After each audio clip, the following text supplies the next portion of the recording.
ठाणे लोकसभा मतदारसंघातून महायुतीचा उमेदवार अद्यापही निश्चित होत नाही. मात्र त्यातच राष्ट्रवादी काँग्रेस शरदचंद्र पवार पक्षाचे आमदार डॉक्टर जितेंद्र आव्हाड यांनी मला खात्री आहे प्रताप सरनाईक यांनाच उमेदवारी मिळणार असल्याचं खात्रीलायक विधान केलंय.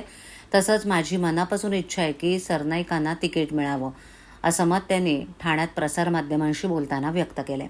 ठाण्यातील महायुतीच्या जागा वाटपाबद्दल विचारलं असता दुसरा काय करतोय त्याच्याकडे मी लक्ष देत नाही, तसंच त्यांच्या उमेदवारावर भाष्यही करत नाही. पण सकाळी दुपारी संध्याकाळी ठाण्यातील बंगल्यावर मीटिंग सुरू असतात. तसंच बंगल्यातून बाहेर आल्यावर हसत हसत येतात आणि नंतर फोनाफोनी सुरू होते.